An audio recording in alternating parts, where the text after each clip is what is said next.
आज के इस वीडियो में हम सीखेंगे ऐसे प्रश्नों के बारे में जो 10वीं बोर्ड की परीक्षा में अक्सर पूछे जाने की संभावना बनी रहती है।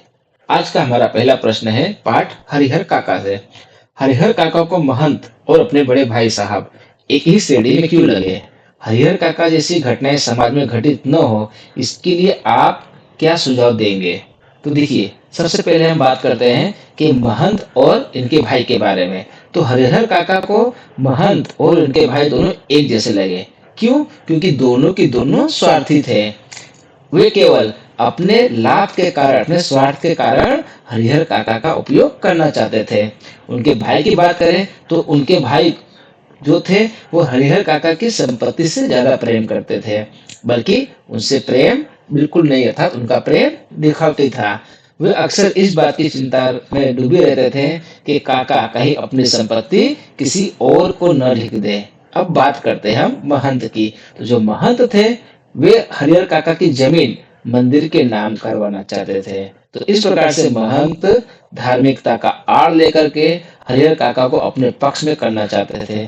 तो इस प्रकार हम कह सकते हैं कि हरिहर काका, महंत और उनके भाई एक ही श्रेणी में लगते हैं। अब हरिहर काका जैसी घटना यदि हमारे समाज में होती है तो हम क्या कर सकते हैं? तो सबसे पहले हम उस व्यक्ति की मदद कर सकते हैं, उसके परिवार के साथ संबंध सुधारने की कोशिश कर सकते हैं, उसके रिश्तों को भी सुधारने की कोशिश कर सकते हैं। उसके परिवार को हम समझा सकते हैं कि वह उनके साथ अर्थात उस व्यक्ति के साथ ऐसा व्यवहार न करें। अगर इसके बाद भी कुछ गलत होता है तो आज के जमाने में तो हम सोशल मीडिया की भी मदद ले सकते हैं, और इससे भी कुछ नहीं होता है तो हम पुलिस की मदद ले करके उसे इंसाफ जरूर दिलवा सकते हैं। तो इस प्रकार से हम हरिहर काका जैसे लोगों के साथ दोबारा इस तरह की घटना न हो, तो उसके लिए इस प्रकार के हम कदम उठा सकते हैं।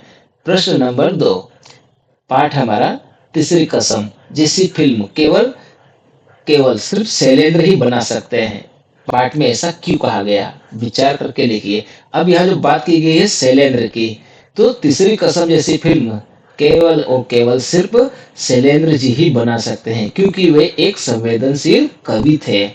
शैलेंद्र ने इस फिल्म को बनाते समय कोई फायदा या कोई नुकसान अर्थात लाभ हानि के बारे में बिल्कुल विचार नहीं किया था। उन्होंने फिल्म की कहानी के लिए फणीश्वरनाथ रेणु की जो कहानी थी उसका आधार लिया था। शैलेंद्र ने रचना के मूल भाव से कोई छेड़खानी नहीं की। जिस प्रकार से रेणु जी ने अपनी कहानी में तीसरी कसम को लिखा है, बिल्कुल उसी पर आधारित उन्होंने फिल्म बनाई है। इस फिल्म में भावुकता, संवेदना और मार्मिकता भी देखने को मिलती है। इस फिल्म में जो दुख को बताया गया है वो बहुत ही सरल स्थिति में जीवन जीने के तरीकों को प्रस्तुत किया है। तो इस प्रकार यह फिल्म है साहित्य के साथ साथ जनता की रुचि पर भी एकदम परफेक्ट उतरती है। क्वेश्चन नंबर 3, निकोबार द्वीप समूह के विभक्त अर्थात अलग होने के बारे में निकोबारियों का क्या विश्वास है, अर्थात उनका क्या मानना है? तो निकोबारियों का मानना है कि पहले अंडमान और निकोबार दोनों एक ही द्वीप थे। इनके दो होने के पीछे तातारा वामियों की जो प्रेम कहानी है वो प्रचलित है, क्योंकि ये दोनों बहुत ही प्रेम करते थे। दोनों एक गांव के नहीं थे, इसलिए रीति रिवाज के अनुसार इनका विवाह नहीं हो सका, और रूढ़ियों ने पुरानी जो परंपरा है उसमें जकड़ने होने के कारण वह कुछ नहीं कर सका था। उसे अत्यधिक गुस्सा आता है, किसे? ततारा को अत्यधिक गुस्सा आता है और उसने गुस्से में आकर के अपनी तलवार धरती में गाड़ दी। तो इस प्रकार उससे खींचते खींचते वह दूर भागता चला जा गया। इससे जमीन के दो भागों में बट गई, और दो भागों में बट गए तो एक भाग निकोबार कहलाया और दूसरा भाग अंडमान कहलाया। तो इस प्रकार की जो एक काल्पनिक कथा है निकोबार द्वीप समूह के लोगों के बीच में प्रचलित है। क्वेश्चन नंबर 4, ततारा और मामीरों के त्याग और बलिदान का क्या सुखद परिणाम होता है, अर्थात इन दोनों ने जो त्याग और बलिदान दिया उसका अंत, सुखद अंत कैसा होता है? यह प्रश्न इसलिए पूछे जा सकते हैं कि ततारा मामीरों की प्रेम कथा निकोबार में घर घर में सुनाई जाती है, क्यों?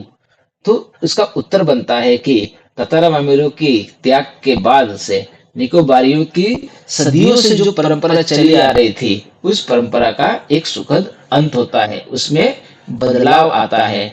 उन दोनों में त्याग अर्थात मृत्यु के बाद एक गांव वाले दूसरे गांव वालों से विवाह करने लगे और उन दोनों के परस्पर प्रेम सौहार्द का भाव स्थापित हो गया। तो इस प्रकार से हम कह सकते हैं कि तातारा और वामीरों के त्याग और बलिदान से जो निकोबार के लोग थे वो आपस में एक दूसरे से अर्थात जो दो गांव वाले थे एक दूसरे से विवाह करने लगे।